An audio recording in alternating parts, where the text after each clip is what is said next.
Buenas tardes, profesora. Hoy con mi compañera Emilia Mar y yo, Florencia Uribe, vamos a hablar sobre la comunicación de malas noticias.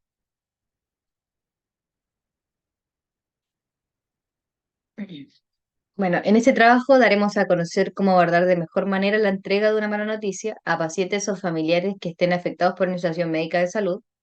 En primer lugar, definiremos brevemente lo que significa una mala noticia y lo que puede provocar en el paciente y su familia o conocidos. Y luego daremos a conocer las condiciones que debe tomar en cuenta el médico antes de dar la mala noticia y los respectivos pasos para comunicar esta respetando los derechos del paciente. Por último, hablaremos sobre la relación médico-paciente y explicaremos brevemente qué es el pacto de silencio entre estos y cuándo debe ser utilizado. Para comenzar, ¿qué es una mala noticia?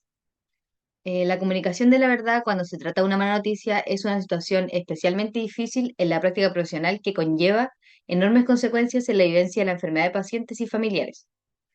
Podemos definir una mala noticia como aquella que drástica y negativamente altera la propia perspectiva del paciente o sus familiares en relación con su futuro.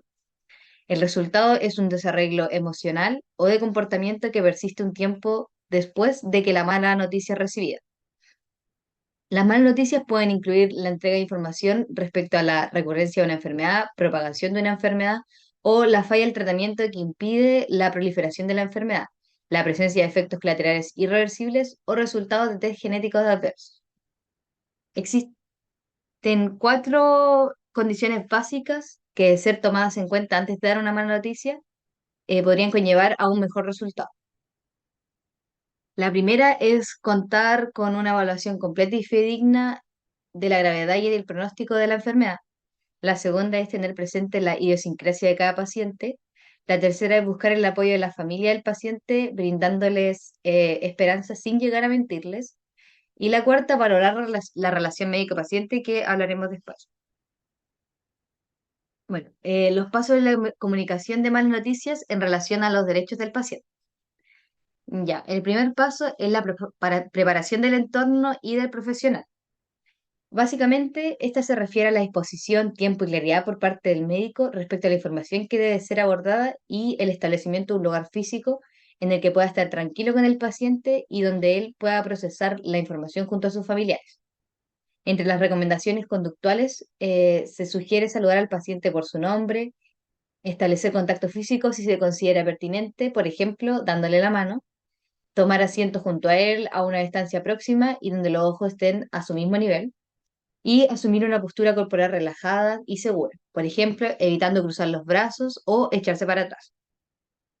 El segundo paso, explorar la percepción e información que maneja el paciente sobre su condición, es decir, que sabe cómo ha entendido lo que ha sucedido, cuán realista es su impresión y cuáles son sus expectativas, fantasías y temores.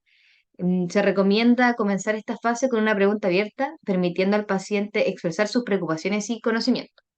El tercer paso es explorar qué y cuánto desea saber el paciente en este momento.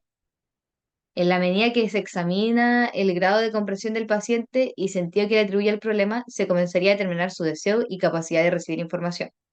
Por lo tanto, esta es una invitación a recibir información que debería hacerse contacto y dejando claro que existen distintas preferencias, todas válidas, y que habrán otras oportunidades para seguir conversando y aclarar dudas. Como cuarto paso, compartir la información. Una vez que se tiene claro qué sabe y qué desea saber el paciente, se comienza el ofrecimiento de conocimiento e información donde el profesional ejercería su rol educador. En este punto se hacen principalmente cuatro recomendaciones. Primero, en relación al uso del lenguaje, se sugiere utilizar palabras comprensibles, evitando el vocabulario técnico. En segundo lugar, se sugiere ofrecer la información en porciones progresiva y paulatinamente, evitando monólogos extensos. Las pausas entre las porciones de información permitirían al paciente ir procesando la noticia, así como expresar lo que le ocurre ante la misma. En tercer lugar, se sugiere ofrecer la nueva información retomando y reforzando los aspectos que maneja el paciente y las circunstancias favorables. Por último, se recomienda clarificar la información. Esto es corroborar la comprensión del paciente y asegurarse que ambos, tanto profesional como paciente, den un mismo significado de los hechos. Como quinto paso, la explosión y acogida de sentimientos. Bueno, este sería el aspecto determinante del logro de esta tarea y probablemente el más difícil de enfrentar. De acuerdo a Buchmann, responder a la emoción del paciente frecuentemente significa reconocerla y verbalizarla, expresando empáticamente que el profesional se da cuenta de la existencia del sentimiento y su motivo. Y como sexto paso, planificación y seguimiento. Eh, Bueno, este sería centrar para transmitir al paciente que no se quedará solo y que tiene algún grado de control sobre lo que vaya ocurriendo en su futuro.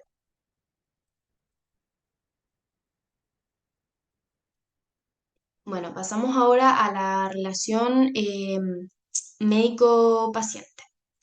Bueno, los estudios conscientemente han demostrado que el modo en que el profesional de la salud entrega la mala noticia establece una marca indeleble sobre la relación médico-paciente. Cuando la noticia es entregada, probablemente la experiencia pueda quedar en la mente del paciente y su familia por un largo tiempo. La comunicación abierta entre el profesional de la salud y su paciente es crítica para desarrollar una relación terapéutica, obtener información e implementar un plan de tratamiento. Este nivel de comunicación requiere confianza mutua y respeto, al igual que importantes habilidades de escucha. Bueno, ahora pasamos al pacto de silencio. Bueno, sabemos que la información relacionadas con el tratamiento y o diagnóstico de un paciente son informadas directamente a él o ella, pero existe una excepción denominada pacto de silencio, que se define como aquel acuerdo implícito o explícito de alterar la información que se le da al paciente por parte de familiares, amigos y o profesionales, con el fin de ocultarle el diagnóstico y o pronóstico de la gravedad de su situación. Esto se da en tres casos particulares. El primero es el derecho a no ser informado, cuando el paciente expresa de manera voluntaria su renuncia o rechazo a recibir cualquier tipo de información sobre su propia salud.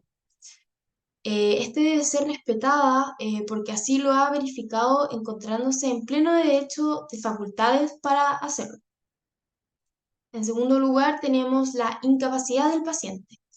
Cuando una persona tiene una incapacidad imposible de comprender la información a causas de su estado físico o psicológico, en esta ocasión entra en un juego en terceras personas, como es la figura del representante legal o en su defecto el cónyuge que conviva con el paciente.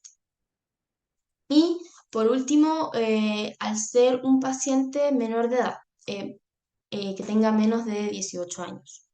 Bueno, en este caso el tutor legal es quien recibe la información de la condición del paciente y este decide si informarle o no al paciente. Bueno, como conclusión, para finalizar, en este trabajo pudimos definir lo que es una mala noticia y notar la responsabilidad que debe tener un médico al momento de entregarla, siendo sincero, empático, directo, respetuoso con el paciente y con sus familiares. Estos aspectos son los que crean la relación entre el médico y su paciente. Y a veces sale de esta mutualidad de médico-paciente y se involucran los familiares y o tutores en el pacto de silencio, pero todo esto es por el bien del paciente. Aquí tenemos la bibliografía donde sacamos la información para hacer nuestro trabajo y muchas gracias por escuchar.